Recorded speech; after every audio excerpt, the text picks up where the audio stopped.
हरे कृष्णा, राधे राधे। आज हम आपको आषाढ़ मास की योगिनी एकादशी की कथा सुनाएंगे। आषाढ़ मास के कृष्ण पक्ष की इस एकादशी को भगवान नारायण की पूजा अर्चना की जाती है। श्री नारायण भगवान विष्णु का ही एक नाम है, अतः अन्य एकादशियों के समान ही भगवान विष्णु अथवा उनके लक्ष्मी नारायण रूप की पूजा आराधना करें और दान आदि की क्रियाएं पूर्ण करें। इस एकादशी का व्रत करने से संपूर्ण पापों का क्षय होता है और पीपल का पेड़ काटने जैसे पाप तक से मुक्ति मिल जाती है। किसी के दिए हुए शाप तक का निवारण हो जाता है। योगिनी एकादशी का व्रत करने से इस व्रत को करने वाला इस लोक में सभी सुखों को भोग कर अंत में मोक्ष को प्राप्त कर हरि चरणों में निवास प्राप्त करता है, ऐसा शास्त्रों का कथन है। धर्मराज युधिष्ठिर ने भगवान श्री कृष्ण से कहा कि हे माधव, अब आप कृपा करके मुझे आषाढ़ मास के कृष्ण पक्ष की एकादशी के महात्म्य, विधि विधान आदि को इसके नाम सहित बतलाइए। इससे आगामी पीढ़ियां इस एकादशी के बारे में शास्त्र सम्मत जानकारी प्राप्त कर सकेंगी। भक्त वत्सल भगवान श्री कृष्ण बोले कि हे राजन, आषाढ़ मास के कृष्ण पक्ष की एकादशी का नाम योगिनी एकादशी है। समस्त पापों का क्षय करने वाला और इस लोक में सभी सुख और अंत में मोक्षदायक है। इस एकादशी का व्रत, योगिनी एकादशी का व्रत करने से देवताओं के दिए गए शाप तक से मुक्ति प्राप्त हो जाती है। पुराणों में वर्णित एक कथा मैं आपको सुनाता हूँ, आप इसे ध्यानपूर्वक सुनिए। स्वर्गलोक में इंद्र की अलकापुरी नामक अत्यंत भव्य और रमणीय नगरी थी। इसमें यक्षों का राजा कुबेर एक भव्य भवन में रहता था। कुबेर प्रबल शिव भक्त था और प्रतिदिन प्रातःकाल शिव जी की पूजा आराधना किया करता था। हेम नामक एक माली प्रतिदिन पूजा के लिए मानसरोवर से फूल लाकर कुबेर के यहाँ पहुँचाया करता था। हेमवाली की पत्नी का नाम विशालाक्षी था।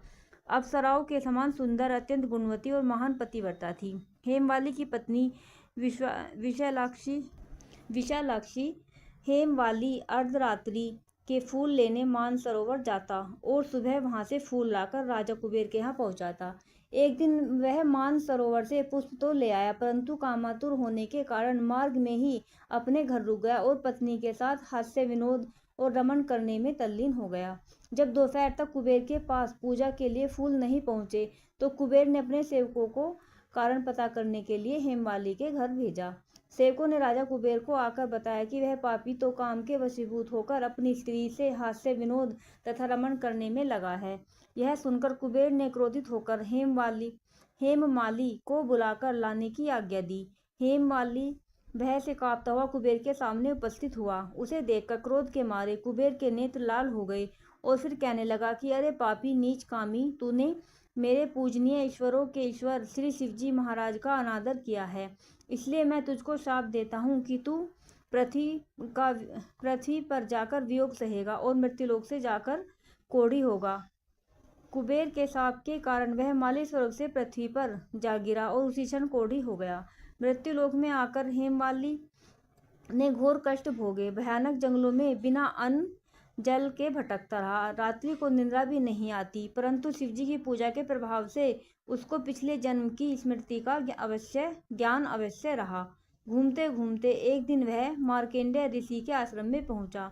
हेममाली वहां जाकर उनके चरणों में गिर पड़ा। उसको देखकर मार्कंडेय ऋषि बोले, तुमने कौन से ऐसे पाप किए हैं जिससे तू कोढ़ी होकर महान दुख भोग रहा है। हेममाली बोला कि हे मुनि, कुबेर का सेवक हूँ।